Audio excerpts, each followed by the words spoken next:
Breaking right now on Morning News Now, devastation across Los Angeles. Several out-of-control wildfires, including a new one from overnight, transforming the city of Angels into a firestorm.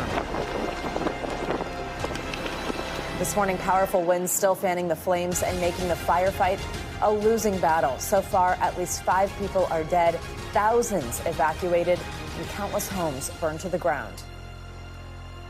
We lost everything we owned, but it doesn't even look like a house anymore. We have team coverage with the latest from the areas hardest hit, plus the historic fire conditions and when we could see some relief. Also this morning, final farewell. Former President Jimmy Carter set to be laid to rest today. We'll take you to Washington, where dignitaries and civilians alike are gathering to pay their respects. Plus, President-elect Trump making a plea to the Supreme Court. More on the request that could delay his sentencing in the New York hush money trial. And just brew it. Some good news for coffee lovers. We will spill the beans on a new study about how your morning cup of joe could be helping your heart. Let's hope that study's true. Exactly. The other ones we always will take that. Good to have you with us on a busy Thursday morning. I'm Joe Fryer. And I'm Savannah Sellers. And we begin this Thursday morning with the ongoing devastation in California as multiple wildfires continue to grow and cause widespread damage. There are at least 5 fires burning right now. Crews are working to put out. The Palisades fire is the largest, with more than 17,000 acres that have been burned. Nearly 27 square miles. It is the most destructive in Los Angeles history. The newly sparked Sunset Fire began last night in the Hollywood Hills, just above the iconic Walk of Fame. That fire threatening some well-known Southern California landmarks, including the Hollywood Bowl. All of it leading to more evacuations in a densely populated part of the city. Water-dropping helicopters worked to try and put out that fire, which burned dangerously close to homes and the scenic Runyon Canyon hiking trails. We're getting a first-hand look at the devastation left behind by these fires that were sparked by dry conditions and hurricane-strength winds. Wildfires have killed at least 5 people and forced 100,000 people out of their homes. Hundreds of thousands of people also remain without power this morning. Los Angeles Mayor Karen Bass says more help is on the way to get these fires under control. I am making sure that we leave no resource untapped. Firefighters are now on scene from across the state and across the country. LA will rise, and make no mistake, I am confident that we will rebuild. Coverage ahead this hour on the California wildfires, including the latest on the forecast and conditions expected there today. Let's begin with NBC News correspondent Dana Griffin, who joins us now from Altadena, just outside of L.A. That's the site of the Eaton fire. Dana, good morning. First, just give us a sense of the conditions where you are right now. Talk about some of the destruction that you are seeing on the ground. Yeah, Joe, good morning to you. So these are some of the remnants of the Eaton fire here in Altadena. This vehicle, it's burned to its shell, and this is part of that hopscotch that we saw those flying embers make during those hurricane-force winds. You've actually got a sheriff deputy that's driving past us right now. That may have been the same deputy that stopped us just like an hour or so ago, and he told us to be careful. Initially, we're thinking, because of the destruction, there's a lot of debris, the air quality. He says, no, it's because there are looters out, and their department actually had to arrest some people. I asked how many, what time. He didn't have that information, but the fact that he stopped us here as we were reporting and warned us to be careful, that's just another element to this already devastating situation here in Los Angeles County. This is a home, and you can see these fires, and I want to make it clear that this is not from the wildfire. These are actually gas lines that have caught fire, and crews just have not had enough time to actually come in and turn those gas lines off. The only thing that is still really visible at this home, the only thing that really survived is the mailbox. You can still see the numbers that are etched into this mailbox. It looks like some sort of glitter numbering there. It's been very devastating, and even officials have been spreading messages about what conditions have been like. Listen. We have experienced a tremendous tragedy here in our community. To date, we have over 100,000 people under mandatory evacuation. Multiple structures have been damaged or destroyed as this wind-driven fire had wind gusts of 70+ miles per hour. We had spotting of embers 2 to 3 miles ahead of the fire. It's just sheer devastation. I've talked to so many friends who live in Los Angeles, and many who have lived here most of their lives say the exact same thing. They never thought that this could happen here. Oh, Joe, Savannah. Dana, just an absolutely haunting scene there where you are. We also do want to ask you about that fire that was in the Hollywood Hills, the Sunset Fire, because I think last night these images were captivating, that it was, a whole different part of the city, a whole new group of people under mandatory evacuation orders and so close to several Los Angeles landmarks. What do we know at this point? Yeah, well, the good thing is crews did a really great job knocking that fire out. I can tell you before I went to bed last night, we only got a few hours, but it was very nerve-wracking because it's very close to even where our LA Bureau is located, close to Studio City. So the fact that it was in the hills, that's a very populous area.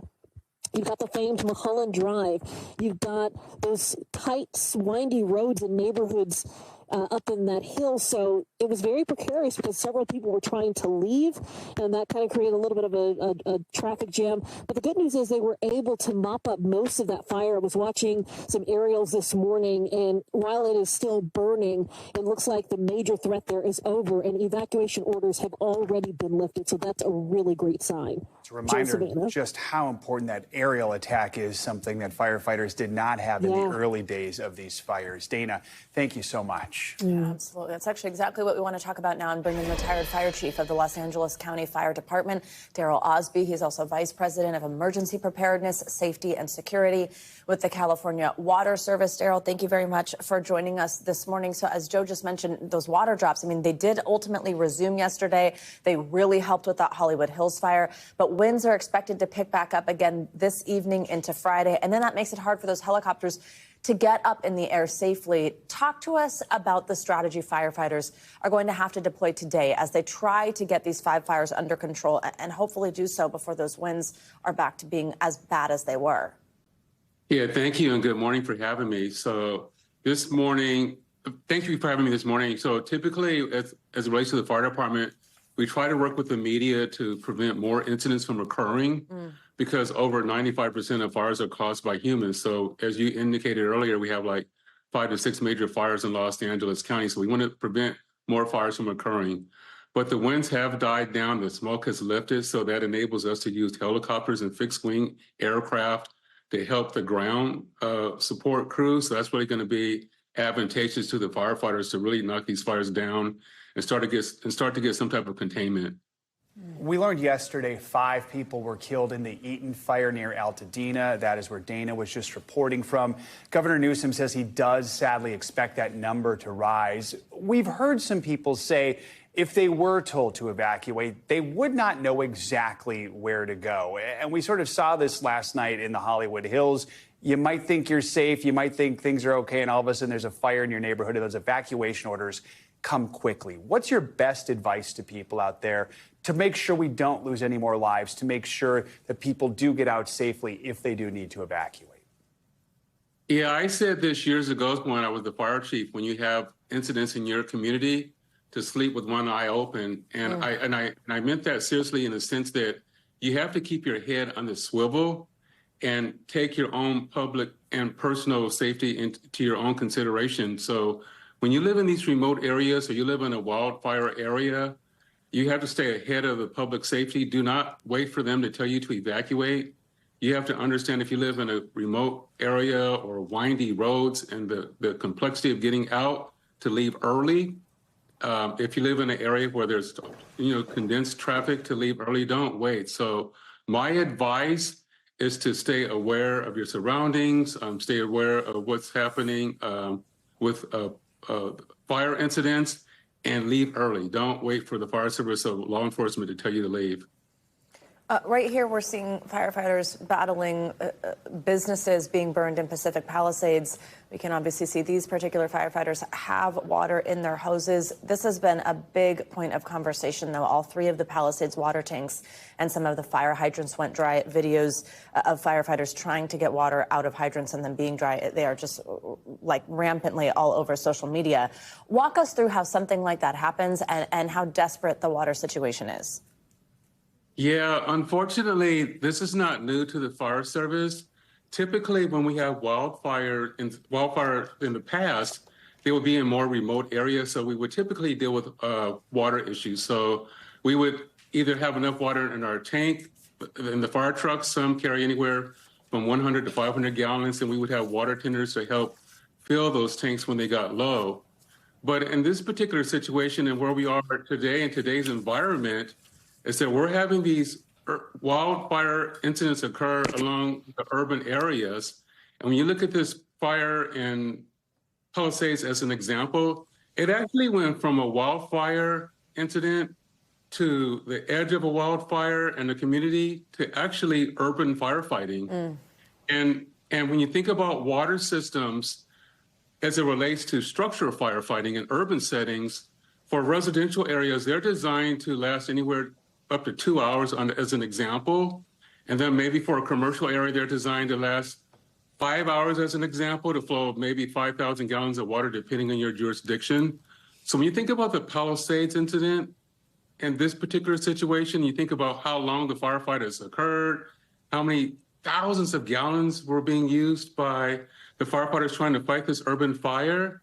There was no way for the water system to keep up as designed. The unfortunate thing that firefighters have to do in these types of incidents, and I experienced this for the 40 years that I worked in the fire service, is you have to triage.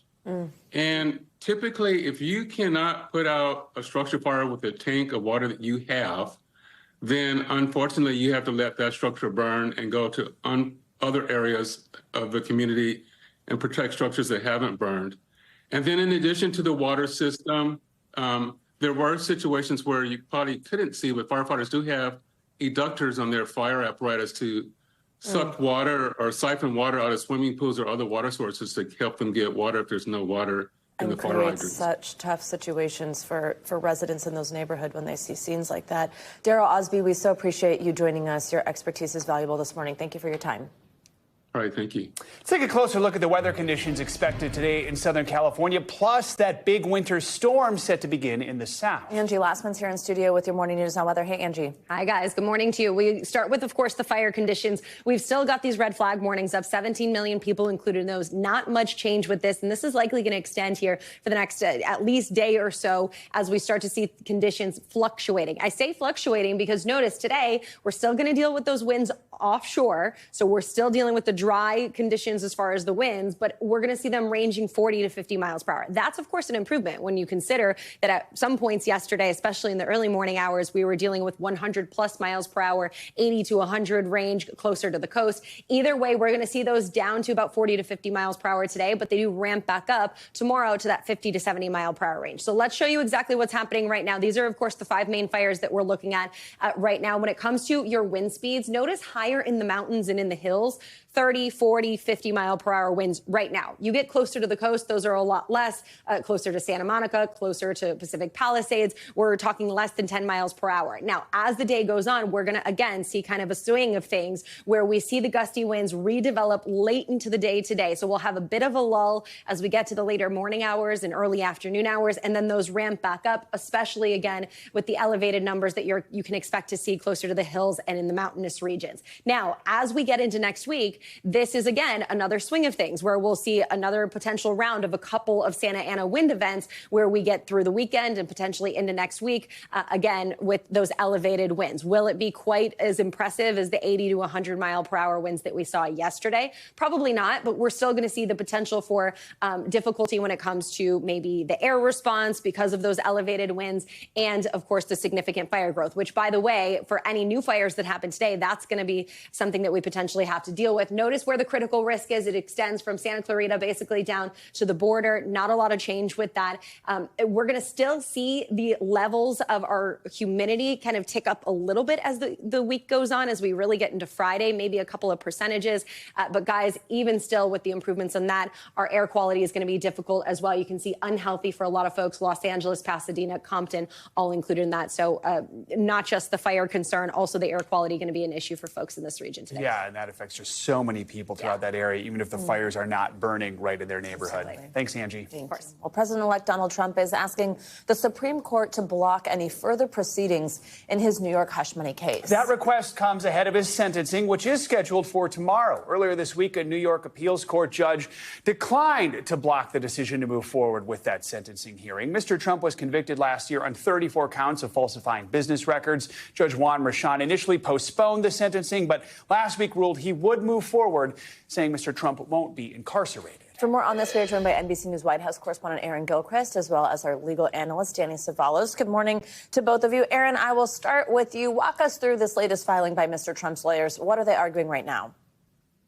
So, Savannah and Joe, this really goes back to, as you noted, last summer when Judge Juan Merchan decided to delay the sentencing in this case. Eventually, we got to the point where we are today, where he decided last week that the sentencing would happen tomorrow. The Trump team of lawyers appealed to him to stay that decision to hold the sentencing tomorrow. He said no. An appeals judge said no after the team appealed to the higher court. And now we're at the place where the Trump lawyers have appealed to both the U.S. Supreme Court and to New York State's highest court, saying that going forward with any legal proceeding in this case would be a violation of presidential immunity, that Trump is protected by presidential immunity and that a president-elect should have the same protections as a sitting president. They believe as well that that staying this decision to hold the sentencing would prevent harm to the presidency and to the operation of the federal government. For the New York prosecutors' part, they had until this morning to respond to this filing from the Trump team. The Supreme Court has asked for that response by this morning so that the court can make a decision about whether to take some action in this case and block that sentencing from happening tomorrow. So we do expect to hear from New York prosecutors by way of a filing, guys. No statement beyond what they ultimately will file in court. So, Danny, tight deadline to say the least. Sentencing is set for tomorrow. How quickly can the Supreme Court act? What do we expect to hear from the justices today?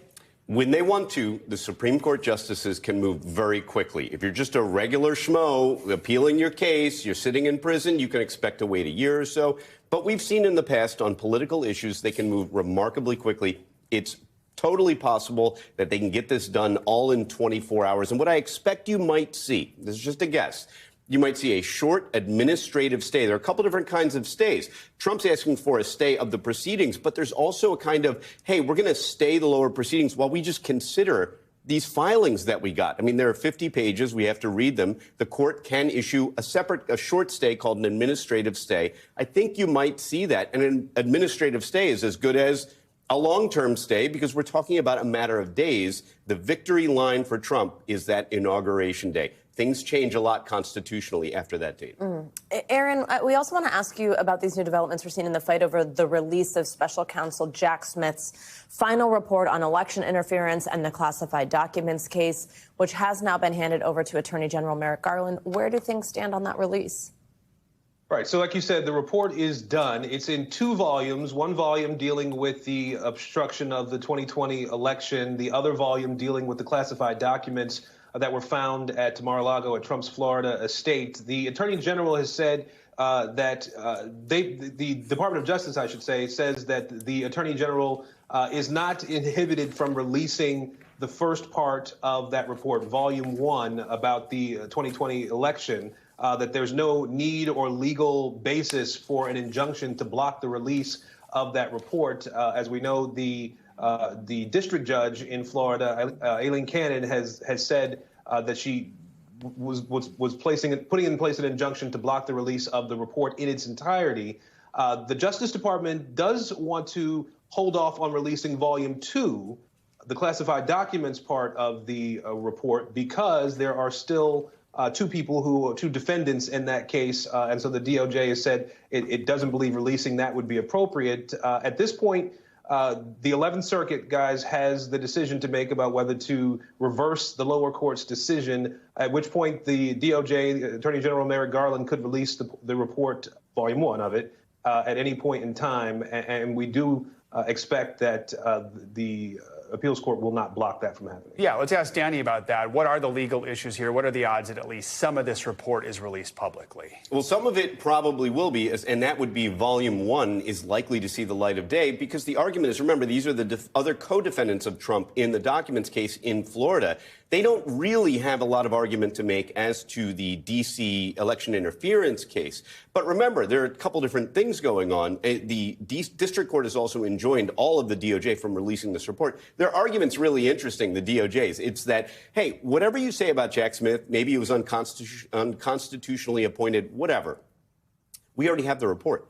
DOJ, he already turned it over, and the regulations require us to release it at least to Congress. So all this argument about Jack Smith, appointed, not appointed, unlawfully, doesn't matter anymore, because I'm Merrick Garland and I was certainly lawfully appointed, and the regulations are very clear what I do with this report after I receive it. So therefore, most of these arguments about Jack Smith are moot. Danny, fascinating. Aaron, thank you very much. Former President Jimmy Carter will be laid to rest in Georgia later today, but first he'll be honored this morning at a state funeral in our nation's capital, where family, friends, and dignitaries are gathering to commemorate the 39th president's life and legacy. It is the third day of tributes for Carter in Washington, with mourners paying their respects to his coffin, which has been lying in state in the Capitol Rotunda since Tuesday. Following the service, the former president will make his final journey to his beloved hometown of Plains, Georgia, where he will be buried alongside Rosalind, his late wife of 70 years. NBC News senior White House correspondent Kelly O'Donnell joins us now from Washington with more on today's tributes. Kelly, good morning. Just tell us, how is President Carter going to be remembered during today's service at Washington's National Cathedral? Well, good morning to both of you. And this is really the final national opportunity for Jimmy Carter to be remembered, to have the story of his life and his public service told by people who knew him well and people who admired him, and the community of Washington. So you will have many dignitaries who will be gathered, and family members, of course. And this is one of the ways that the American people salute former presidents when their lives have come to an end. This is a typical traditional part of the many days of state funeral, which covers the entire experience of the different ceremonies that have honored Jimmy Carter's life. He was in many ways a person who did not like all the pomp and the ceremony and the rituals of the office. He lived a very simple life, and yet at the same time he also understood that these kinds of traditions are important for the sweep of history, for the reverence for the office itself.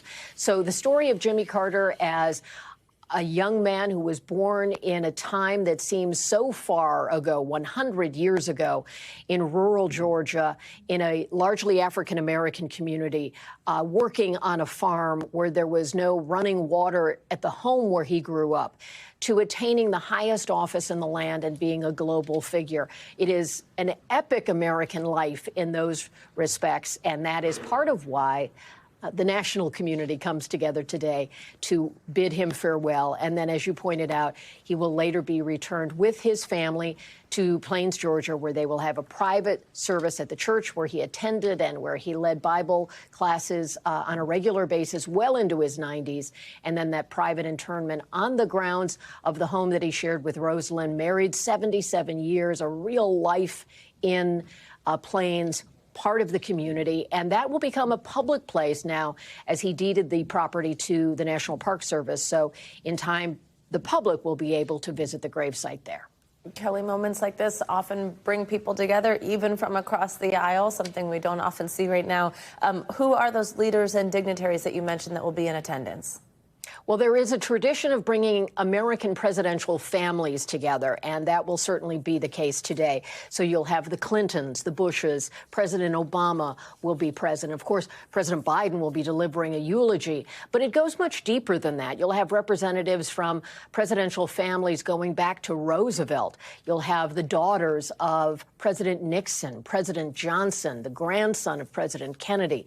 And so this is a tradition we see where presidential families families honor part of their own community. And again, it tells us how the American story, the day-to-day politics, is one piece of Washington. There is something else about the presidency, and that's this cultural piece, that they are a part of the American family. And this is a way in which that's really demonstrated by having all of those families of both political parties, friends, and maybe not friends politically, who come together and represent this day because of the importance of saluting an American president.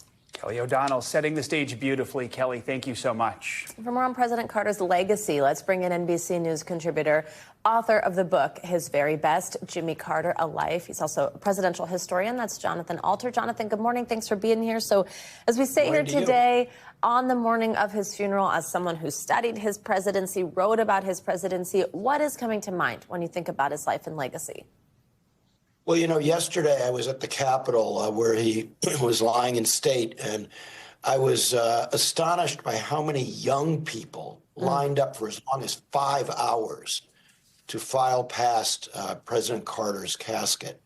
And this indicated to me that Jimmy Carter has reached a stature now in death that is beyond what even more politically successful presidents have received. And this is because of his inspirational life of service that extended across many decades. And I think there's also a new appreciation of his many under-acknowledged accomplishments when president. So many people are operating still under this assumption, mediocre president, fantastic former president. And in the last few days, we've learned that actually there were visionary accomplishments as president on the environment and human rights, and even talking about climate change 30 years before others. So I think Jimmy Carter in death has touched a chord, and he's inspiring Americans of all generations as a moral exemplar in a troubled time. Jonathan, you're echoing what so many have had to say, including Vice President Kamala Harris, who spoke about Carter this week. Let's listen to that. Throughout his life and career, Jimmy Carter retained a fundamental decency, and he left the world better than he found it. And in the end, Jimmy Carter's work and those works speak for him, louder than any tribute we can offer. Jonathan, I'm struck by the words fundamental decency. That is something we don't see a lot of these days, is it? No, it isn't. And I think there is a sense across the aisle that we can do better than we're seeing in our politics now. And maybe Jimmy Carter's story can help light the way back to a more decent place in our politics. Now, in the next few days, a lot of the back and forth that we've become accustomed to will resume. I'm not expecting that somehow everybody's going to change overnight. But it's important to have these examples that we can have a president of decency and commitment, and young people who are thinking about going into public life, even if they aren't working for the government. And Jimmy Carter just worked for the government for 12 out of his 100 years. They can be inspired to do things in their own communities, in their own states. And as Carter urged them to do something beyond being ambitious just for themselves, that's fine. He was very ambitious, but also be ambitious to do good in the world. And that is an inspiring message of decency and faith and belief in helping others that will live on for generations. Jonathan, we so appreciate your reflection this morning. Thank you very much. Thanks so much.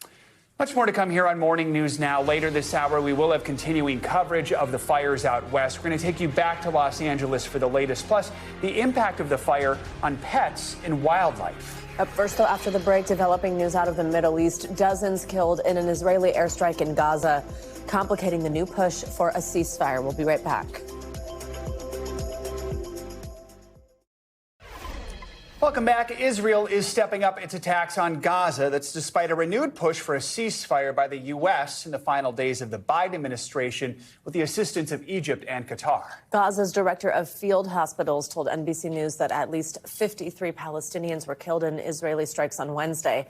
All this is as the Israeli military says it has recovered the body of a 53-year-old hostage taken by Hamas in the October 7th attacks. NBC News correspondent Aaron McLaughlin joins us now from Tel Aviv. Aaron, what more can you tell us about this person who had been held captive by Hamas? Hey there, Joe. Well, it's unclear what happened to 53-year-old Yusuf al-Zayadni. His body, according to the Israeli military, was found in Gaza along with the remains of his captors. They're still working to determine if his son Hamza is among the deceased. The family forum here in Israel put out a statement in honor of him saying, quote, Yusuf al-Zayadni was a man of dialogue and human connection, a pillar of strength for his family, and an influential figure in his community. He worked at the dairy farm of Kibbutz Holit for 17 years, from where he was kidnapped along with his 3 children, Bilal and Aisha, who were released in the first deal, and Hamza, whose life is in grave danger. The deal on the table comes far too late for Yusuf, who was taken alive and should have returned the same way. The news of his death will most likely apply even more pressure to that ongoing negotiation process in Doha. Aaron, there have been so many starts and stops when it comes to a ceasefire and thinking that things look promising and then falling apart. We know right now efforts are intensifying. Where do things stand? And I mean, is there any hope that something happens, a deal happens by the end of the Biden administration just a few days away? Well, Savannah, there's certainly hope. Yesterday, we heard from U.S. Secretary of State Antony Blinken saying that sides are very close to a deal. And it is seen here in Israel that President-elect Trump could make a difference in this process. I sat down with former Israeli hostage negotiator Gershon Baskin, who explained why. Take a listen. Trump and Netanyahu are ideological twins. So Netanyahu is calculating. He wants to start off with a good relationship with Trump. He wants Trump to know that Israel supports him and whatever he does in this world. That's the way it is. And we know President-elect Trump has repeatedly said that he wants to see the hostages released and a ceasefire by his inauguration on January 20th. Guys. All right, Aaron, thank you so much. Coming up more on that breaking news, several wildfires burning across Los Angeles. When we come back, we're going to have an update on the firefight and a look at how pets and wildlife are being impacted. This is Morning News Now. We are back now with more on our top story. The ongoing wildfires devastating Southern California this morning. At least 5 people have been killed, with more than 100,000 people evacuated from their homes. One of the fires, the Palisades fire, has burned more than 17,000 acres of land, making it the most destructive in L.A. history. At this point, it is 0% contained. NBC News meteorologist Dylan Dreyer joins us now from the Pacific Palisades just outside of Santa Monica with the latest. Dylan, good morning. These fires have continued to spread, making it challenging for first responders. We also had someone say something earlier this morning that I think was quite striking. In the Palisades fire, it essentially went from a wildfire to urban firefighting, just with that immediate neighborhood, how populated it is. What are conditions like now where you are? You know, and that, Savannah, is a good point, because these are neighborhoods where the water system is built to, you know, combat a house fire, not a wildfire taking over a neighborhood. So that's kind of been part of the problem when it comes to putting out these fires. Here I am just by a burned down shopping center. I mean, the fire was so hot, it just melted the steel, crumbled the cement. I mean, this building is gone. And this is the scene we're seeing all across the Los Angeles area. The good good thing this morning is the winds have died down. The winds have been a major factor because they've been picking up the embers and tossing them 3 to 5 miles away, introducing fire to area that has no business being involved with the whole blaze. So that's kind of the situation improving right now, the fact that we don't have those 80 to 100 mile per hour winds. So things are calm this morning. This area is already burned out, and the fires have moved on to the next location. Yeah, I mean, Dylan, in addition to the devastation we're seeing in Pacific Palisades and also in Altadena, we had this fire breakout last night in the Hollywood Hills, the Sunset Fire, it's called. It was dangerously close to some well-known landmarks like the Hollywood Bowl, Runyon Canyon. A lot of people live in this area. Talk about the efforts to put this fire down. Yeah, I will say driving around, all our phones were going off with that emergency alert. You know, they were just issuing evacuations after evacuations. I haven't seen a lot of people around, so people have been heeding those evacuations. You can't win against a fire. Now, with the Hollywood Hills fire, they have the Hollywood Reservoir right there, so they had a lot of water to work with to combat the fire right away. And because the winds were lighter, they were also able to attack the fire from the sky, whereas part of, you know, the fires we've seen in the last couple of days, they couldn't attack it from the sky because it was too windy for the helicopters to go up. So they were able to attack it from the sky and from the ground, and they were able to put most of that out. So it is mostly under control.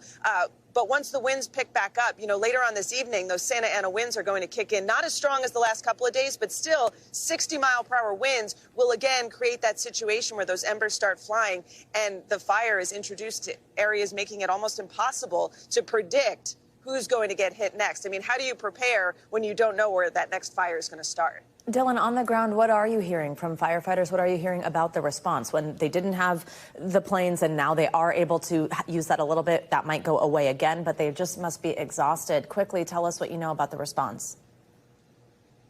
Yeah, we've talked to some of the firefighters around here. You know, we were riding around with some of the crews yesterday, and I mean, they're exhausted, but those first couple of days, they attack the fight. You know, everybody's there. Everybody attacks the fire right away, and then they kind of go into more shift work so that you can be rested. I mean, you have to fight these fires, you know, with all your energy. We are not dealing with fires in the middle of summer with 105-degree temperatures, right? So we don't have that extreme heat to start off. That would obviously lead to more exhaustion and more dehydration. But the problem is, you know, which house do you put out first? Which fire do you tackle when every home is on fire? We drove down the Palisades Parkway, and every house in Malibu was just burned to the ground. I mean, and these are multi-million-dollar homes right on the water. The ocean is right there. How can you be so close to water and still burn to the ground? So, you know, we are going to drive around today once the sun comes up, and the devastation, it's unfathomable. I don't know if I've ever seen anything like this so widespread. Truly heartbreaking. Dylan Dreyer, thank you very much. We can't forget about the impact these terrifying wildfires are having on animals, from family pets to wildlife in the area. For more on that, let's bring in Pasadena Humane President and CEO Dia Duvernat. Dia, good to have you with us. Make sure you do have us here.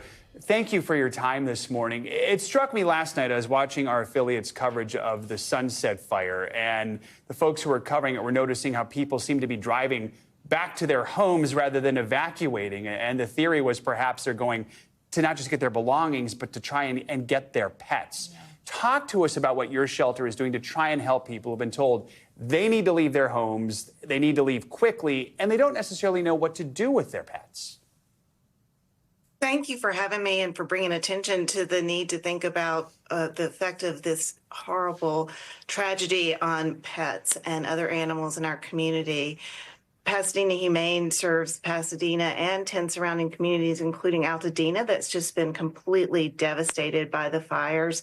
And our hearts go out to the people who've lost their homes and loved ones, including their pets, in this tragedy. We heard late yesterday afternoon that one of our board members had lost her home with 2 cats inside. And I think in the coming hours and days, we're going to be hearing more stories like this.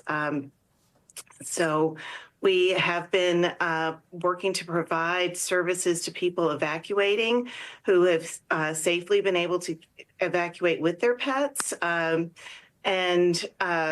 That is included temporary shelter, but now we're starting to see people who evacuated and are now learning that they don't have homes to return to. And those people are going to need to have longer term support to care for their pets while they get themselves back on their feet. And Dia, we're seeing these images that I believe Pasadena Humane provided with the work that y'all are doing, animals that maybe are injured. What are you seeing with some of the animals that are turning up at Pasadena Humane? Yes, we started to see injured pets and wildlife coming in. One dog came in, he had multiple burns. His paw pads were singed. He was completely dehydrated. And our veterinary team has been working around the clock to help this dog and other animals who have been impacted. It's just really devastating. And we are preparing to take care of more animals as they come in, and as we are able to get into areas that have impacted, we might see, more of a search and rescue operation. Dia, very quickly, how is it people can help out? Yeah.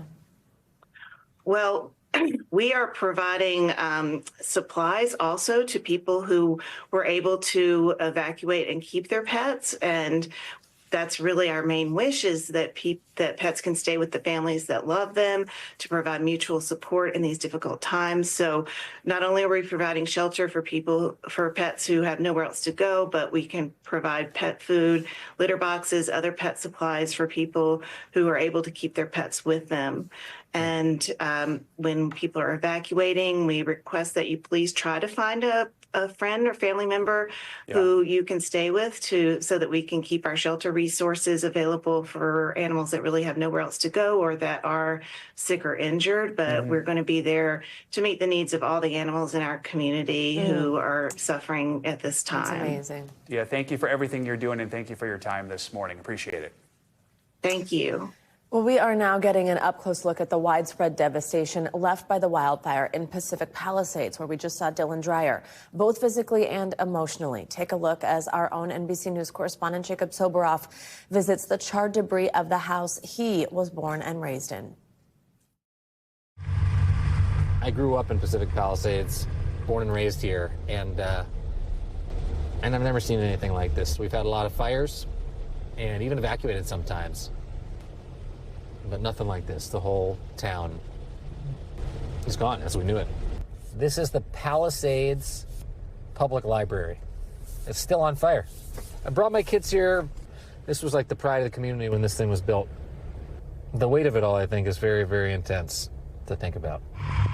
In my 26 years, this could be one of the top, most devastating fires I've seen. What happens in a situation like this where the high school's destroyed? You got churches destroyed. You got the 2 supermarkets in the community destroyed. How do you come back from something like this? You come back one day at a time. To me, Sunset Boulevard is the heart of my community. There's not a single house left standing here. What do you do? What do they do? There's just never, ever, ever been anything like this. I mean, I know my house is gone, but I kind of just need to see it firsthand to just let it set in. I just can't believe it. I thought I was going to wake up this morning and it's going to be a bad dream.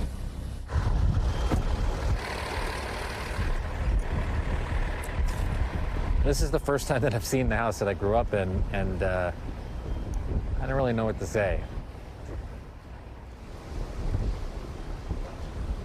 Mom, look at this. Is that Frontera? Yeah. Your birth house? Yep. Oh, I'm so sad. Every one of you guys was born in that house. I know, it makes me sad too. This was a really, really special place for the Soboroff family, and I'm very sorry to see it go. And I'm very sorry for all of the residents of Pacific Palisades and everyone across the greater LA area that's going through this right now. I look around the town, the neighborhood, the place that I grew up in.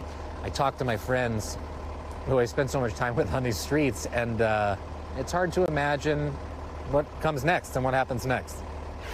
For some of the people that do make it back to Pacific Palisades and find their home intact, this is what they're really coming home to. The grocery stores are gone, banks are gone, even the public library, where so many have brought their children to learn how to read, doesn't exist anymore. You look and you see fires like this continuing to burn, power poles falling down. What does the future hold here? Oh, Jacob, thank you for sharing that. Heartbreaking. We're beginning just now to take hold of just how much devastation there is and the many months and years ahead of rebuilding. All right, coming up, researchers are brewing up some good news this morning. When we come back, we'll tell you about the new study linking coffee to good heart health. So pour yourself another cup. Come right back. This is Morning News Now. We're back now with our weekly medical checkup, and today we're kicking things off with some good news for morning coffee drinkers. The new study shows having a cup earlier in the day could protect your heart. Thank goodness we get up early. Plus, the benefits of a plant-based diet with new research showing how eating less meat could be good for your gut health. Even NBC News medical contributor Dr. John Torres here to discuss these headlines. Dr. Torres, great to see you. All right, lay the coffee news on us. How much, when is it, and what's it do for your heart? You know, we've known for a while that coffee can have health benefits, especially in that 2 to 4 cup a day range there, and we know that's been healthy. But what this study is showing us is the timing of the coffee is important. And what they found out is drinking that coffee 2 or more cups before noon, 11:59 was the cutoff a.m., then that gave you some benefits here, and some actually really good benefits. And again, 2 to 3 cups. And this was not the same if you're an all-day coffee drinker. If you drink coffee in the afternoon, it negated that. Basically, it went back to that not drinking coffee at all type of situation. And what they said was it actually improved your overall mortality by 16%. You were less likely to die from overall causes, 31% by cardiovascular disease. And so, again, you know, what are the doctor's orders here? Well, the doctor's orders are essentially to look at that and say, okay, if you're a coffee drinker, think about switching to the morning. And I just did that. I used to drink coffee in the afternoon. Now I'm a morning coffee drinker. I have tea in the afternoon. And go ahead and make sure that you do it as early as possible during the day. I've learned if I do it after lunch, I can't sleep, but I also wake up And that's what early, they think is the biggest cause behind it. They Yeah. think it interrupts with your melatonin levels in the afternoon, which interrupts with your sleep, which can interrupt with your health. 11:59 is very specific. It was very specific in the study. What time zone? Won't work. What? All right, one thing, I'm not a doctor, but I know exercise is important. But here's more evidence of that. It's a study published in the British Journal of Sports Medicine finding it may lower your risk of cancer progression. So talk about this and just how much exercise we're talking And these about. were all huge studies. The coffee study, over 40,000 people. This one, 28,000 people. And what they found out, and it does make sense, physical activity can actually lower your chances of disease progression if you have cancer and dying from your cancer. And we know that, but actually what this study looked at was what happened the year before somebody was diagnosed. And they found out the year before they were diagnosed, their cancer actually decreased, the chances of it progressing and dying from it, to the point where if you did low intensity exercise, and you saw there,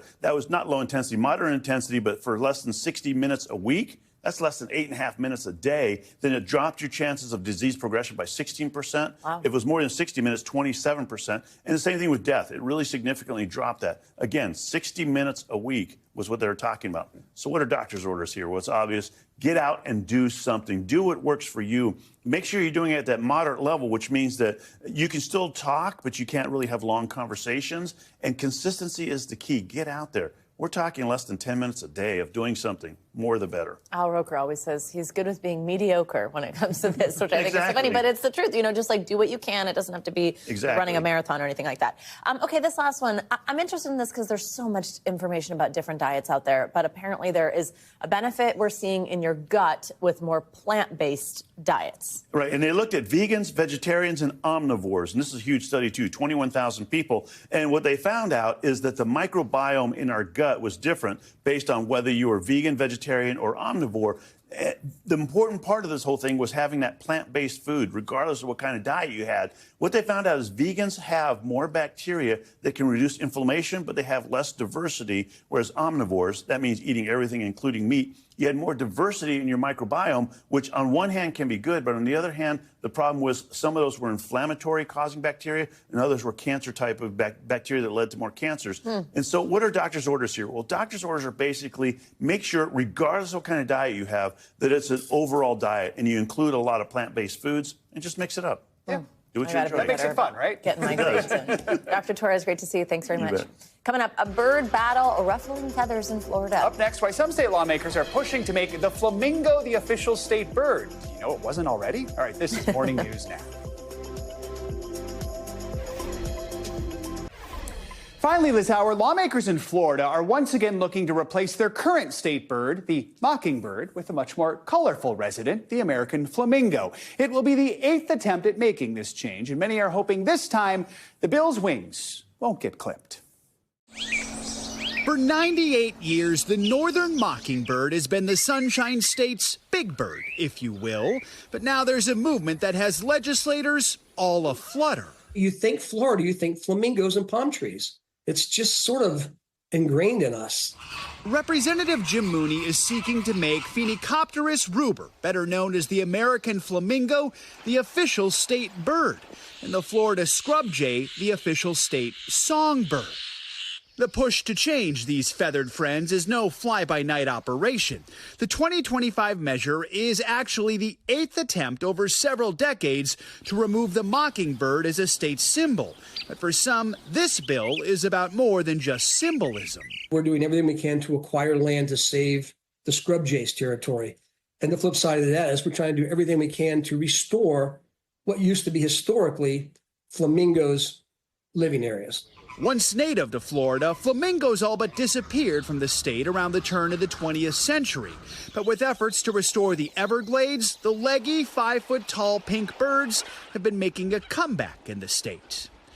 The scrub jay has its own flock of fans. Supporters have tried to have it designated the official state bird 5 times in the past 24 years, noting it's the only species of bird that is native to Florida, and unlike the flamingo or mockingbird, it never leaves the state. Developers have historically fought past attempts to make it the state bird because of potential hiccups building on land where the tiny bird nests. If the bird is being designated as threatened or endangered, and by protecting it, we're protecting natural habitat, good. It's good for us. Some Floridians also just don't want to share, for other states also call the mockingbird their own. I think it's appropriate for Florida to have a bird that's unique to Florida, that's only the state bird of Florida. A soaring debate for the Sunshine State. And the Florida legislature's next regular session doesn't kick off until March, but Representative Mooney says so far he has not encountered any pushback. If passed, the American flamingo could become the state bird of Florida by July 1st, which many would say it's about time. Yeah.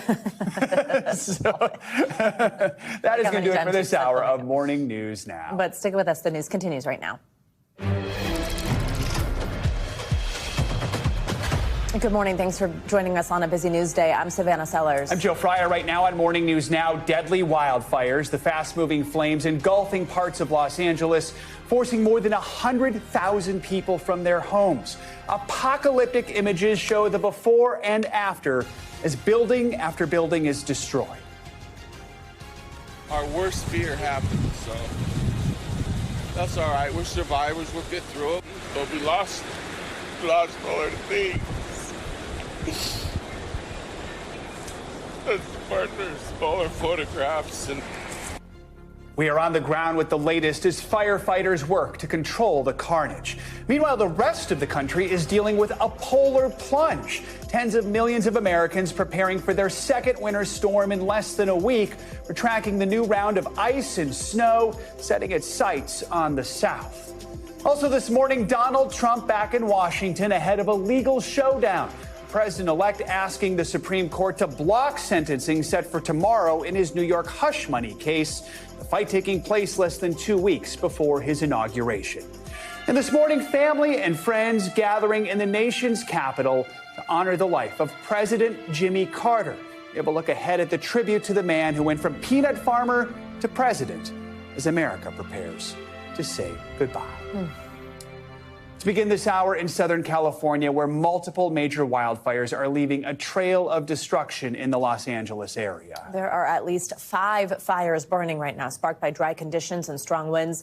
The newest is the Sunset Fire. It's in the famed Hollywood Hills, and it's close to many homes and many popular landmarks you probably heard of. That fire began last night just west of the Runyon Canyon hiking area. At least 5 people have been killed in these fires and 100,000 people evacuated from their homes. We have team coverage of the wildfires ahead, including more on how firefighters are responding. Let's begin, though, with NBC News meteorologist Dylan Dreyer from Pacific Palisades. This morning, a massive and deadly wildfire emergency. It's gone. God. For a second straight night, wind-driven fires engulfing homes. And overnight, a new blaze popping up in the Hollywood Hills and Studio City. This home now collapsing. Cars gridlocked, with the famous Hollywood Boulevard evacuated. Along the coast, the Palisades fire exploding to more than 15,000 acres.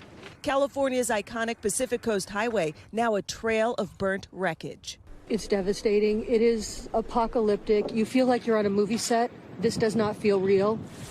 It doesn't even look like a house anymore.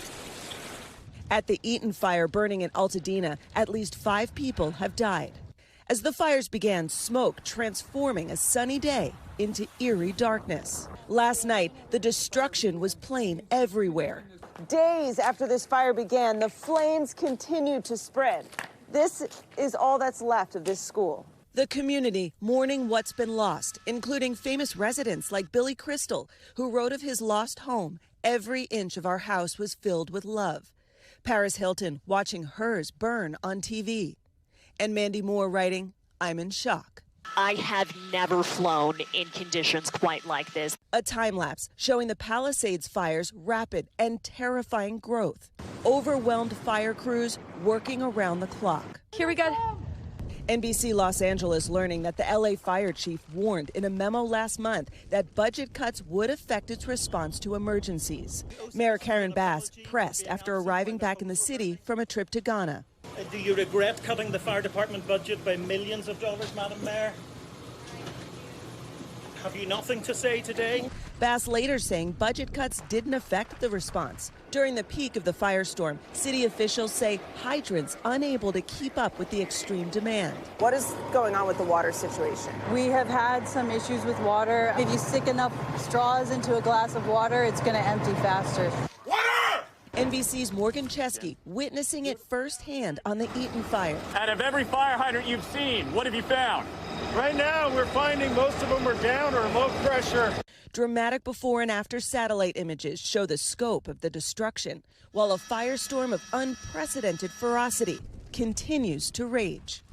Our thanks to Dylan Dreyer for that report. For more, let's bring in Sam DiGiovanna. He's a former member of the LA County Fire Department and former chief at the Monrovia Fire Department. Thank you for your time this morning, Chief. We appreciate it. You have more than 3 decades of fire service experience. Can you even begin to wrap your mind around what we've seen over these last couple days in Southern California? Well, I'll say this. I've been doing this for a while, and I will say this one had to be one of the most apocalyptic experiences I've seen. We had some of the strongest winds that I've ever seen, and in highly populated areas. And even as much as we prepared for this fire, we were still outgunned by it. Tell us more about those conditions between the winds that you just mentioned and then how dry things are with such little rain, how challenging that makes the situation for responders on the ground, as well as the fact that you can't have that air support during that time. Yeah, the air support is our biggest asset. You know, anytime the winds get over 40 to 50 miles an hour, we have to ground those. But let's go back several years ago when we had a lot of rain that promoted a lot of fuel growth in the hillside areas. Now we see that there. Then we've had this dry spell and Santa Ana winds, which has dried our fuel moisture content out to what we call 100% probability of ignition, meaning the tiniest spark will ignite it. So now you have extremely low fuel moisture content, extremely relatively low humidity, and now wind. And then, of course, in California, a lot of hills, topography driven. So we had even as much pre-planning as we did ahead of time, that we were still outgunned with this fire. And the sad news is, the weather reports is, another strong wind of Santa Ana winds are supposed to come in overnight and then through tomorrow. With that in mind, what is your advice to people who have been evacuated, aren't sure when they're going to be able to return home, don't even know if their homes are standing, and also those who know they have lost their home and are trying to figure out what to do right now? What's some of the advice you give based on your experience? Well, I'm sad to see this. You know, we take as firefighters these homes personally and we protect things. I mean, we go to great lengths. And many of these firefighters live in these communities where these fires occur. For those that have been displaced, my heart goes out to you. Very sad. We will get through this. You know, most of the homes, everyone's going to be insured, but just sit tight, you know, and wait this out. And I promise you, help will be on the way. You know, we've had both state declared disasters, and I believe we probably had a federal declared disaster. So that's for those that have are wading through this and have been a victim of this fire.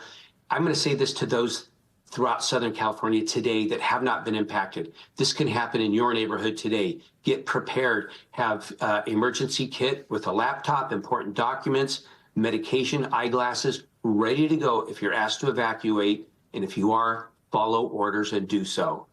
So those evacuation orders can come just within a matter of minutes. Chief DiGiovanna, thank you for your time this morning. We appreciate it. Thank you. For more, let's bring in CAL FIRE Battalion Chief Brent Pasqua. Brent, thank you very much for joining us. You must just be exhausted. I know you've been out at the Pacific Palisades fire for over 24 hours. First, just as somebody who's been seeing the area, I mean, I guess just to put it bluntly, is there anything left of the Pacific Palisades? What are you seeing? You know, that term is getting overused, apocalyptic, but that's all I can think of. It was hard to see any of the houses standing. There were some streets where, as you get into the Palisades, where no houses were affected, and then once you got up into there, it was complete devastation. It was very sad to see, very hard to see. We know we also had the situation break out in Hollywood last night with the Sunset Fire burning close to a number of well-known landmarks. A lot of people live in this area. It does appear that fire is better under control, but it's a reminder it's not just what we're seeing in the Palisades, not just what we're seeing in Altadena. The fire danger is still very real throughout the entire region, right? It is, and like we were talking about, the winds coming back later, they will be back, so have that go bag prepared. But right now, great news. It's very calm here at the Palisades fire, which gives firefighters a chance to gain some ground on this fire. We were able to use aircraft overnight, which helps a lot, especially when those humidities come up, to drop water on this fire. So good news out here.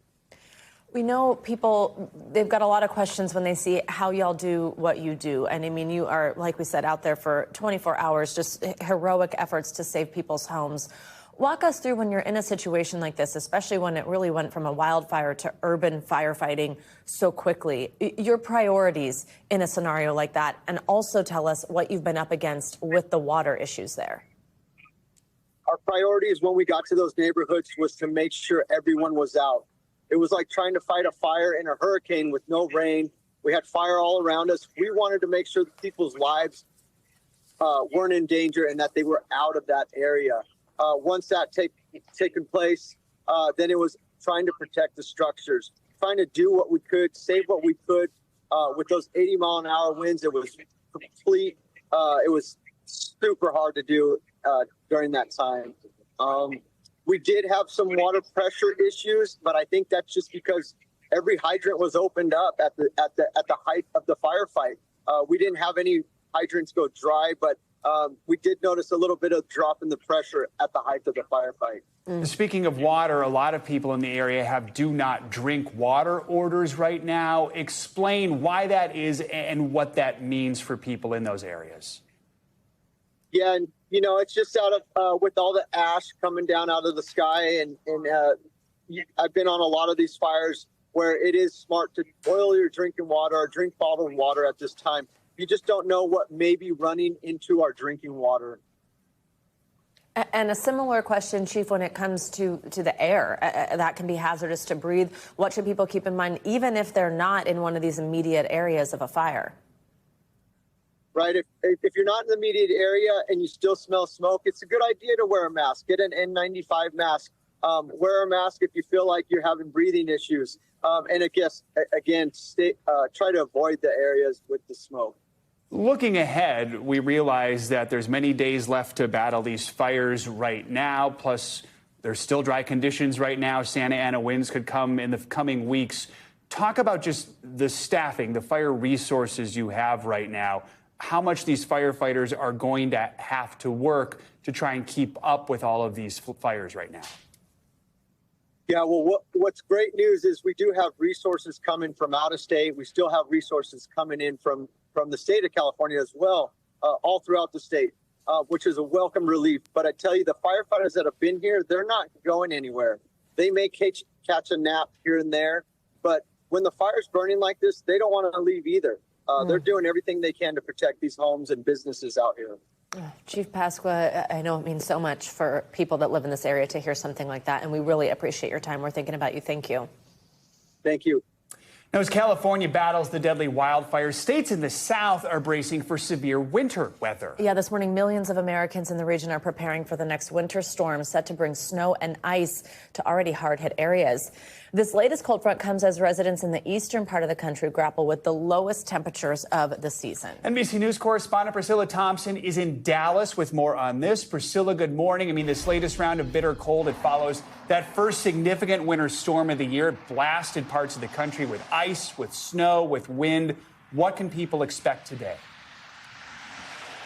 Yeah, Joe, Savannah, across the south and the southeast today, it is going to be a lot of that. Just as we were coming on air, we're starting to feel some of this water coming down, kind of sleety snow stuff starting to come down. So it is going to start picking up here. But as you can see, lots of cars still on the road right now. And that is a big concern for officials who are saying that once that ice and snow really picks up, they do not want people on the roads. They're concerned about people driving, particularly those in the south who may not be accustomed to driving under those conditions. So major travel disruptions are expected already. More than 1,000 flights have been canceled out of Dallas alone in preparation for this. And this comes as more than 100 million people across the area are expecting these frigid winter temperatures. And you've got places like here in Dallas, but also Atlanta, Nashville, Little Rock, which could potentially see up to a year's worth of snow in a single day today.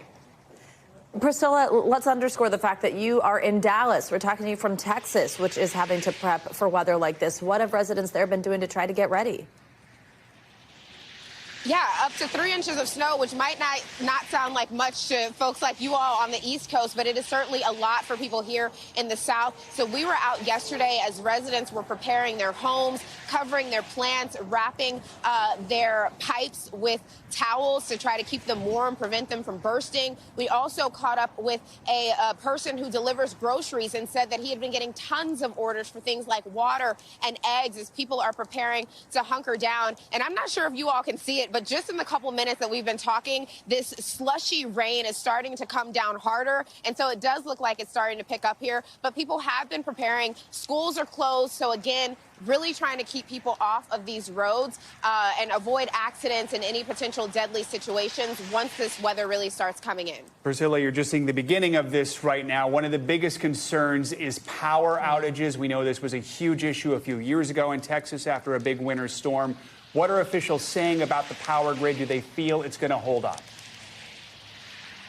Yeah, Governor Greg Abbott said yesterday that it would hold. And in fact, early this morning, he was tweeting about the power grid, saying that it is performing solidly right now. But of course, that was before the weather started to move in. So we'll see if that holds true or not. But what officials have said is that if we see outages, it will not be because of the power grid, but it will be local outages caused by trees or limbs that may be falling as a result of that snow. So more a result of down power lines than the actual grid failing or high demand on the grid. All right, Priscilla Thompson, stay safe. Thank you so much. And warm. Well, let's get a closer look at how this extreme weather, no matter where you live across this country, it might be impacting you. Let's check on your Morning News Now weather. Yeah, Angie, we're keeping you busy this week. How's you doing? Busy indeed. And we've got multiple kind of impacts unfolding, guys. You just heard Priscilla talking about the winter storm system. We've also still got those issues out west with the fire weather. So we're going to get to all that. Let's start with the wintry weather. And you can see on your satellite and radar what Priscilla was just talking about. We've got the snow working into northern portions of Texas and inching closer to southern portions of Oklahoma. We've also got the wintry mix that's leaving us with, of course, some icing on the roadways, and we're going to see some rain wrapped up in this as well. So no surprise that we've got a plethora of winter alerts up. What you see in that bright pink, that's a winter storm warning. 76 million people included in all of these alerts, really stretching from the East Coast back to parts of the Southern Plains. And the Southern Plains is really who's going to see the biggest impacts through the day today. You'll notice it does stretch into parts of the Central Plains as far as the heavy snow is concerned. But again, that travel specifically from Dallas to Little Rock is going to be iffy today. We've got also the heavy rain draped a little closer to the coast. Either way, this is going to leave us with likely some road delays and some air delays in that area.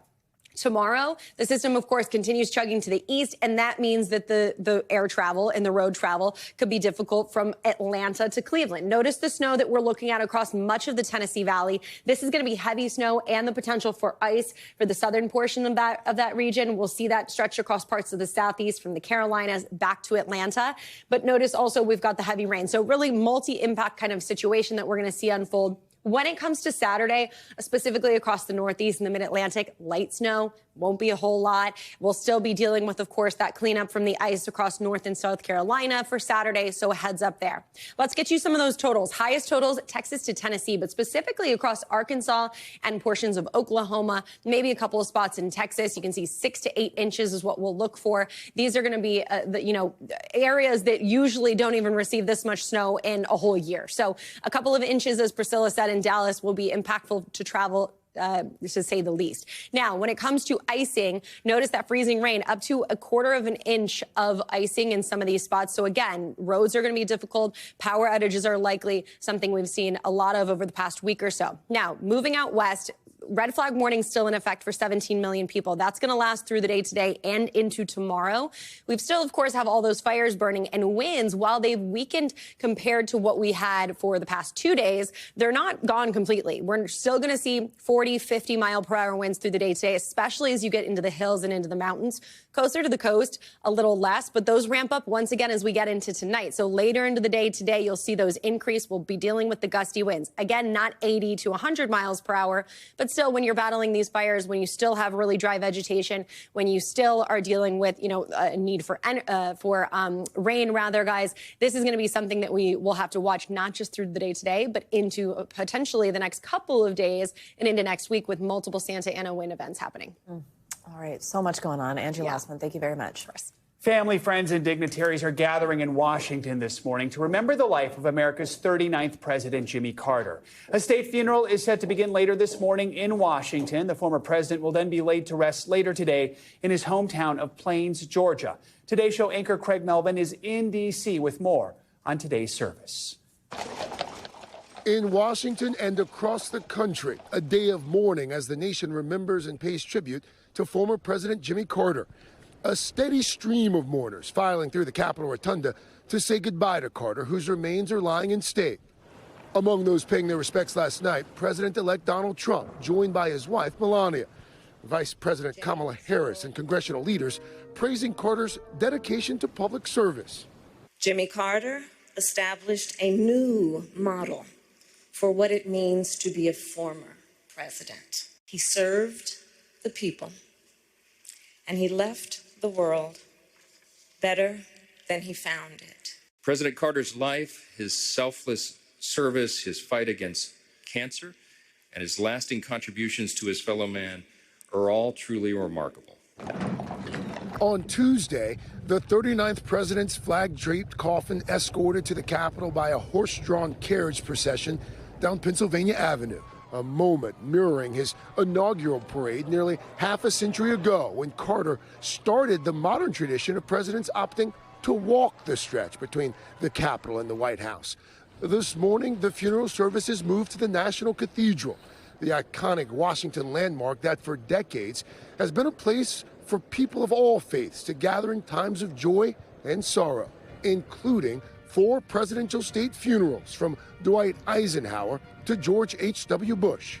Today, President Biden will deliver a eulogy, a personal request from Carter to his friend of nearly 50 years, Jimmy Carter's grandson, saying how much the public display of love and support means for his family. People should know is just how much he loved this country and the people that are out there connecting with him. That connection that people are feeling to him was very real for him as well.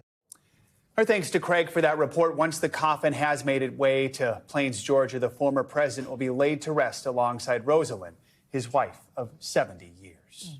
We have a lot to get to this morning. We are going to stay on the latest on those historic Southern California wildfires. We're going to show you it through the eyes of one of our own who grew up in the now devastated Pacific Palisades community. But first, the growing legal drama over Donald Trump's sentencing in the New York hush money case. What we've learned about a conversation between the president-elect and a Supreme Court justice. Next.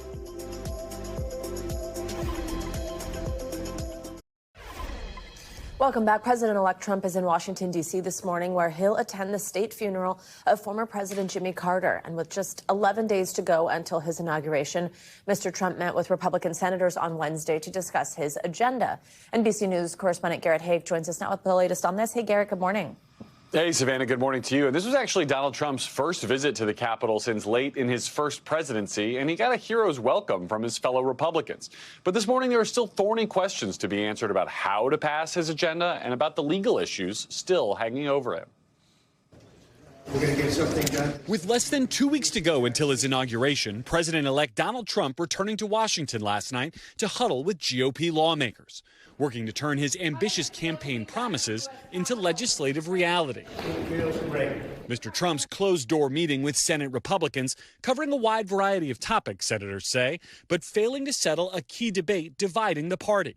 Whether to split the president-elect's agenda into two smaller bills or pour policies on immigration, energy, and taxes into one massive piece of legislation.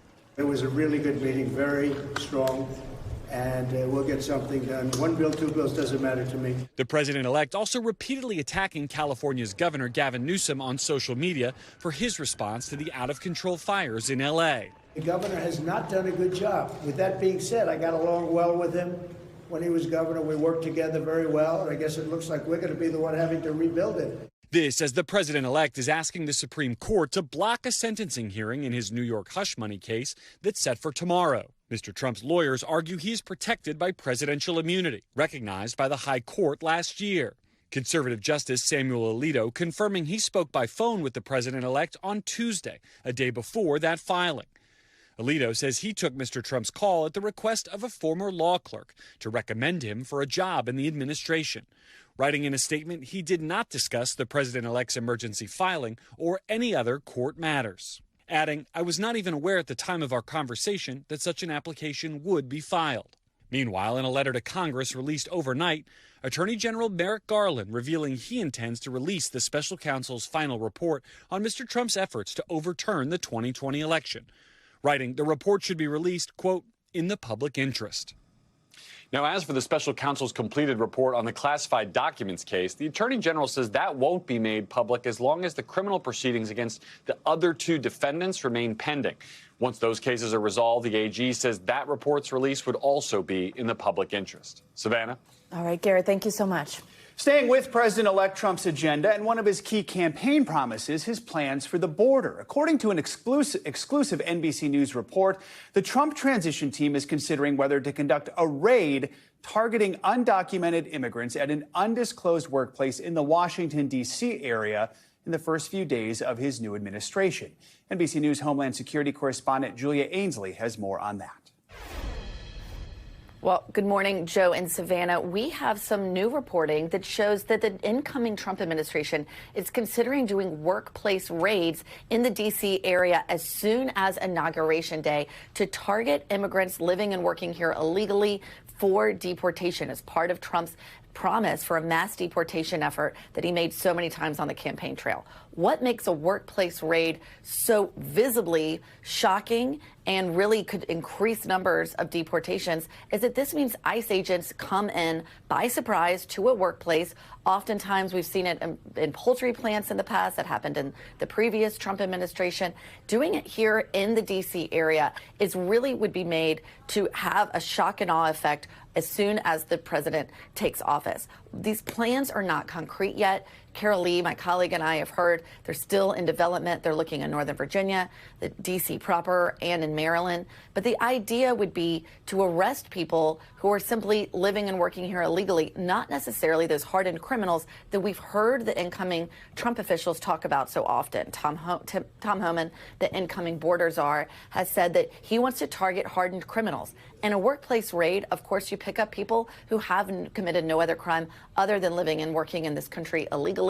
And oftentimes it could be a father. There could be children at school who won't come home to fathers and mothers who are deported as part of these workplace raids. So that really shows that even though there might be a focus on criminals, there is also a strong voice within this incoming administration to try to cast a net as wide as possible and arrest as many as they can. We've also spoken to some former and current ICE officials about what a workplace raid means. They say it's incredibly logistically complicated and often takes a long investigation beforehand to make sure that no one is arrested who shouldn't be, to be able to investigate a company to figure out if they have a pattern of large-scale hiring of undocumented workers. So it's hard to see how an incoming administration on day one could take such a large action. It also takes quite a lot of resources. There's a lot of manpower behind a raid like this. But in short, what this shows us is that there is a push to try to have some kind of big splash on arrest and deportations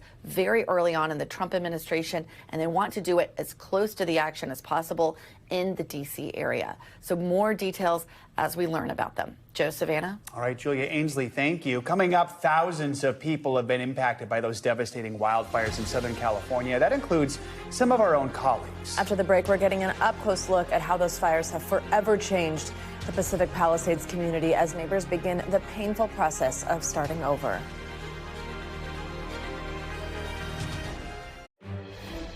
We are back now with our continuing coverage of the California wildfires. The Palisades fire has burned more than 17,000 acres and destroyed more than 1,000 homes and structures.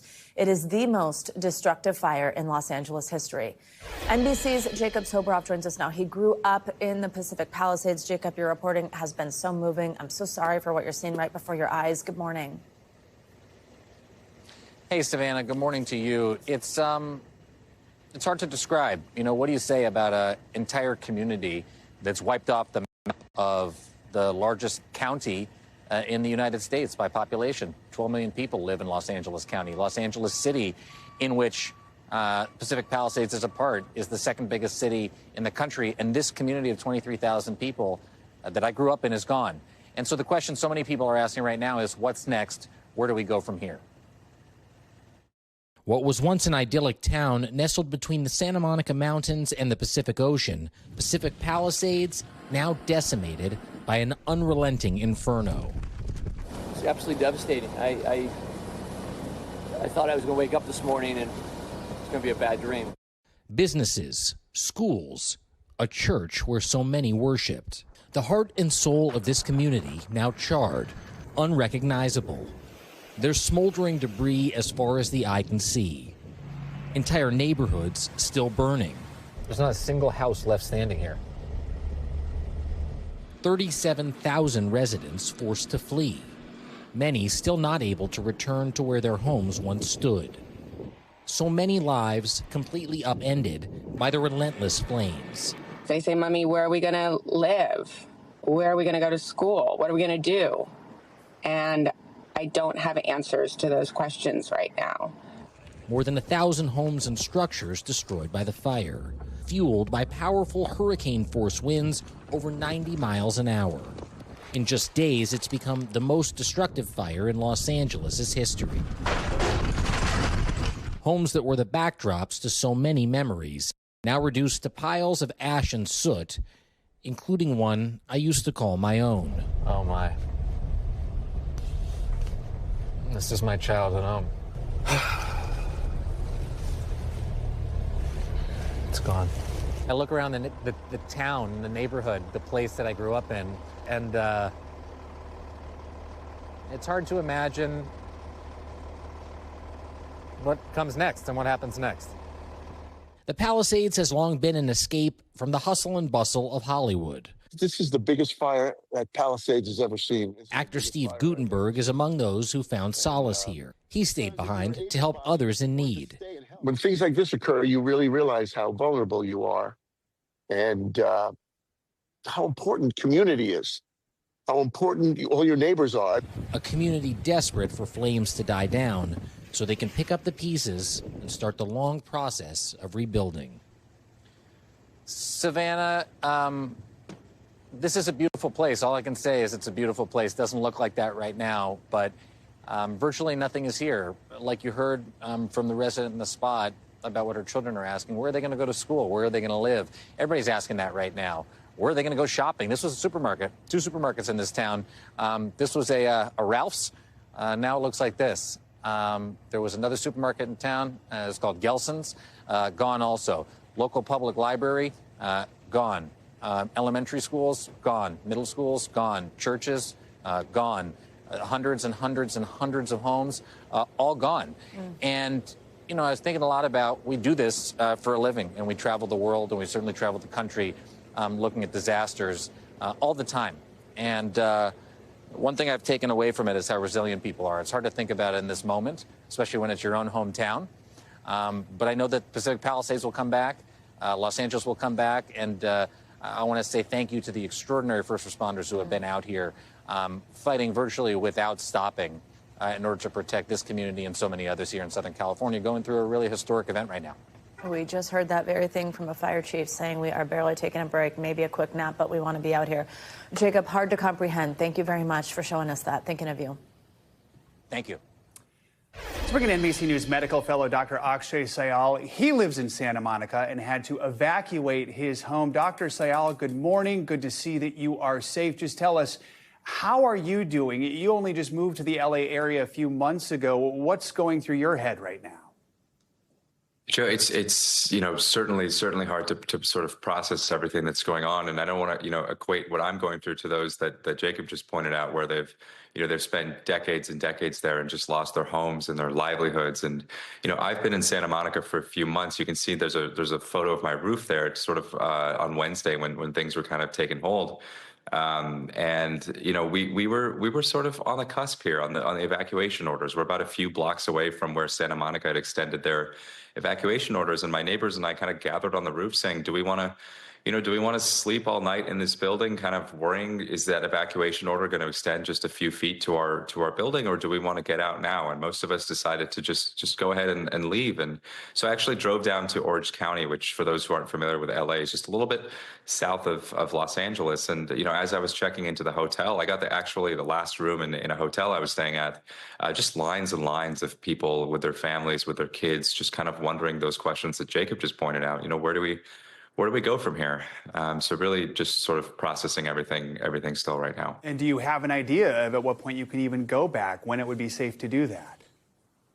You know, I'm in San Diego right now, Joe, and we're sort of just waiting because Santa Monica just actually extended their evacuation limits yesterday, and we're kind of a little bit worried. You know, fires go fast and they go quickly, and they can decimate homes and livelihoods in a matter of minutes. And so we're just waiting for the city of Santa Monica to following along closely on their Twitter timeline and on, you know, social media to see if those evacuation orders are going to be extended or if they're going to stay put. But for now, just hanging out here. I was lucky to have family in San Diego who was kind enough to welcome me in and just watching very closely.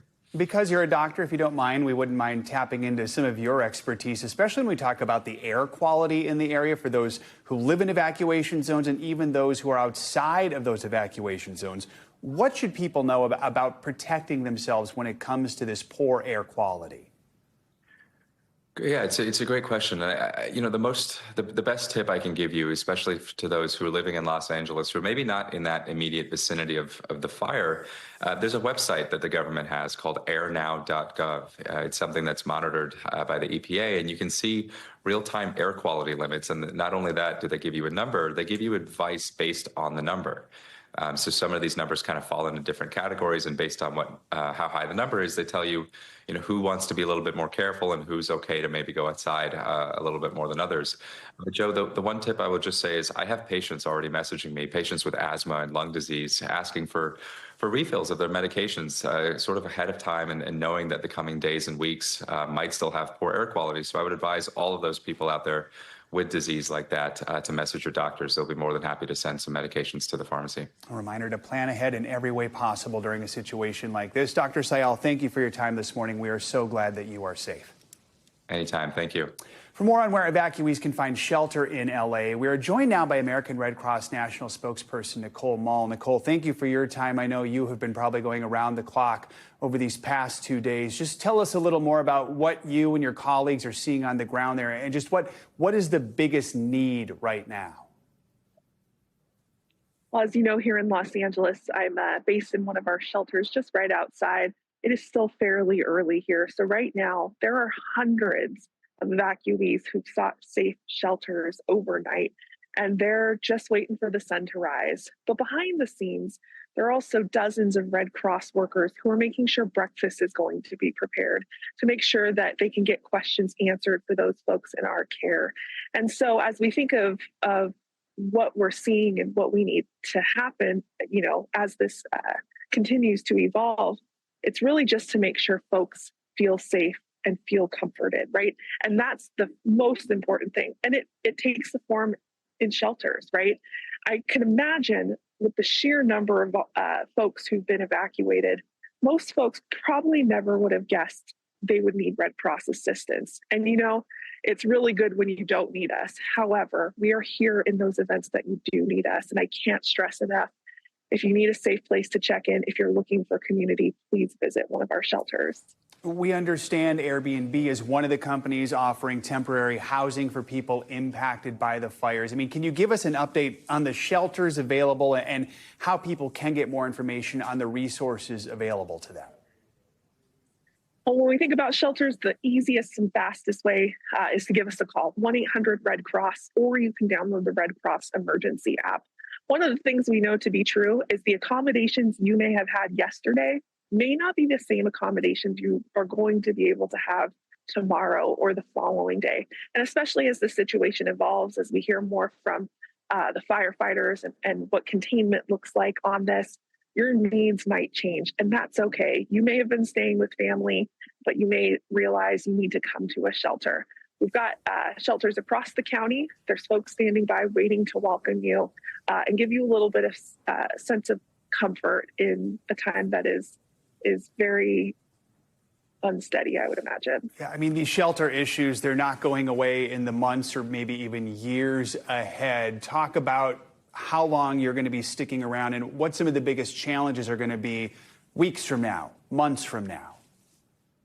Well, as you can imagine, we're only a few days into this. It's moved so quickly. It's changed the lives of so many people. And just being able to see the visual nature of what this disaster has done so far, we know that there's going to be a significant number of people who are about to start a very, very long and difficult journey. The thing is we don't want anyone to have to walk that journey alone. And so that's why the Red Cross is here and will be here not only in the days and weeks to come, but we anticipate being here in the months and potentially even years to come. Nicole Mall, we are grateful for everything you're doing and appreciate you taking some time to speak with us this morning. Please keep us updated, all right? Thank you. Now, on top of everything else evacuees have to deal with during a wildfire, there's the question of how much this disaster is going to cost them. Some insurance analysts say total losses from the LA wildfires have topped $10 billion, and it's early. That's a number that will likely only go up in the coming days as these fires continue to spread. NBC News senior business correspondent Christine Romans is here with more on this. I mean, we look at the fact so many homes and businesses are already gone. Some of these are incredibly affluent areas as well. I mean, talk about what we're seeing when it comes to especially the insurance here. So these early estimates are very, very rough estimates because that one, for example, 3 more fires exploded after that initial number came out. And so you've got 10, 50 billion, even higher numbers of estimates here. And here's why. You've got a densely packed area where these are expensive homes. Replacing these homes will be expensive. It will take tens of thousands of laborers, skilled and unskilled, to come in for a period of months and years to rebuild parts of the 5th largest economy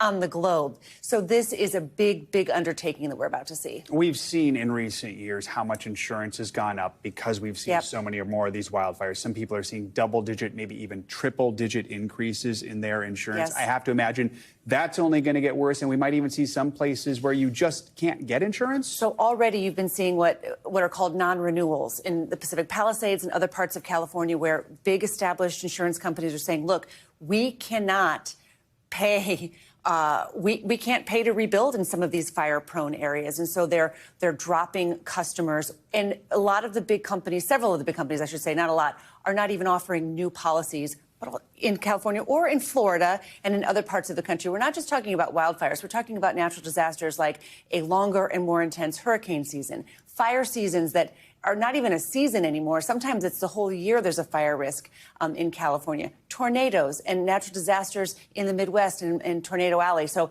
Everything is more frequent, more intense, and more costly. You have seen insurance rates up a lot. And in some cases, the states are having to step in and be the lender of last resort, or the insurer of last resort. Is there a long-term solution here? Is there anything cities or states can do to try and address this? I think this event will be the real test. It will take, Joe, the federal government, the state government, local governments, insurance agencies together finding a solution. This is a breaking point kind of event for an insurance market that was already in crisis before this happened. All right. Christine Romans, appreciate your time this morning. Thanks so much. Coming up, holiday spending was on the rise this year, but the way many of us shop is changing. So after the break, we're going to dive into some new data on the shifting landscape and what's powering that change.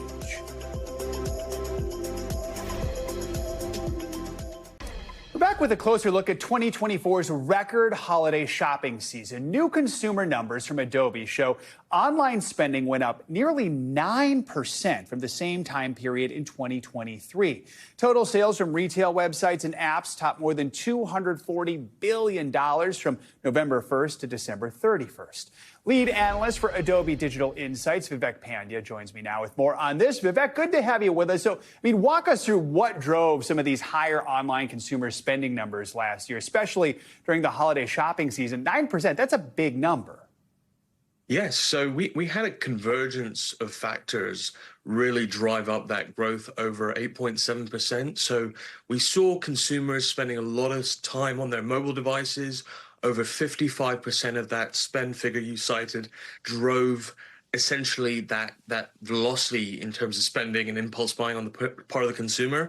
We also saw really strong discounts, about 10 to 30%, that really incentivized the consumer to spend. And we saw it have a really outsized impact in terms of price sensitivity. So you had consumers really looking for strong deals and discounts this season.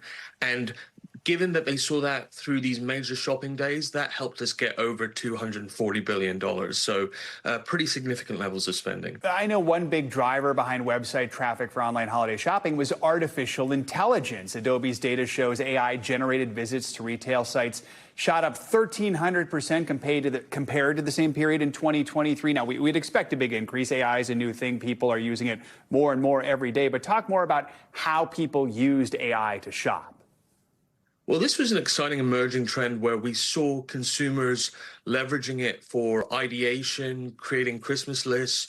And given that a lot of these Gen AI sources and platforms are now allowing that link traffic to get to retail site-owned properties, that it resulted in that increase that was pretty profound in terms of traffic coming to retail sites. So you really saw consumers thinking about where they could get the cheapest deals, where they could get cheaper versions of products, and that broader ideation that helped fuel the amount of traffic these retail sites saw from that particular source this year. You mentioned this number about the smartphones playing a key role in holiday spending, that nearly 55% of online purchases were made with a cell phone.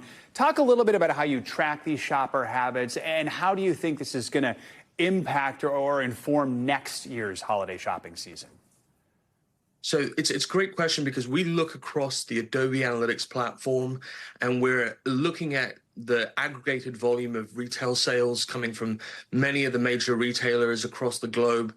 And when we think about how there's over 1 trillion touch points really that can happen across laptop, desktops, and mobile devices, we see consumers have a strong preference for buying on smartphones, on mobile apps, and that impulse element of shopping really gets facilitated well by the smartphone. And so that mobile shopping strength that certain retailers had and the investments they've made really came into effect and really drove the sort of momentum we saw out of smartphones. And when we think about the over $100 billion coming through smartphones, that's a share that's pretty significant, even compared to about 5-6 years ago, where it was about 33%. So all that's to say is that consumers are really shopping a lot on smartphone devices, and the retailers who prioritize investing there saw a lot of gains. All right. Vivek Pandya, thanks for your time this morning. Appreciate it.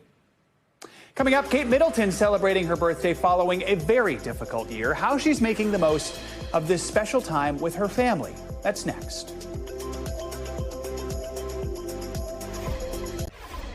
Finally this hour, Prince William is sharing an emotional tribute to his wife, Princess Kate, today as she turns 43. Comes after a tough year of health struggles for the Princess of Wales. NBC News international correspondent Kelly Kobiea joins us now from outside Buckingham Palace with more on her birthday. Kelly, good morning. Joe, good morning. The Princess of Wales is spending her birthday in Windsor with husband Prince William while the kids are at school. Almost a year to the day after that abdominal surgery that started her cancer treatment. This morning, Princess Kate marking her 43rd birthday after a very challenging year for her and her young family. Prince William posting an unseen picture of his wife from last summer, calling her the most incredible wife and mother, praising her remarkable strength. George, Charlotte, Louis, and I are so proud of you. Happy birthday. We love you. And this simple birthday message posted from the royal family.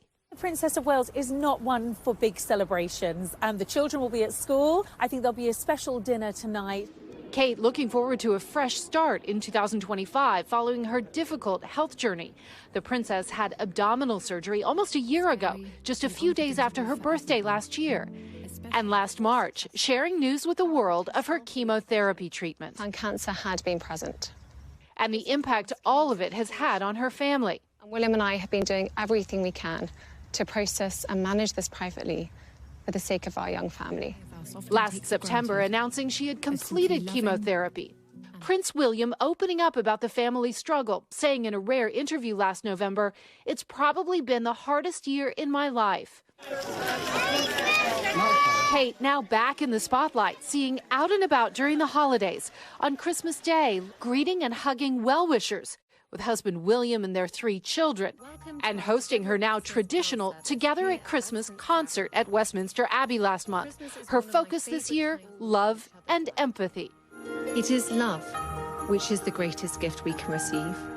The palace keeping quiet about public plans for the princess this year. I've been told by the palace not to rule anything out. I think there's every chance that we could have an overseas tour, but I think the focus will be on short haul. Her health remains her priority, so it's going to be a gradual return to work, but we will see her. Kate leaving a difficult year behind, looking forward for better times ahead. And we are likely to see her at big events like Trooping the Color, the King's official birthday parade in June, Wimbledon over the summer, Royal Ascot as well. But Joe, we understand that she is now more determined than ever after that cancer diagnosis to really strike that strong balance between work and her family life, spending time with her kids. Joe? Understandable. Kelly, thank you so much. That is going to do it for this hour of Morning News Now. Thanks for watching. Stay updated about breaking news and top stories on the NBC News app or follow us on social media.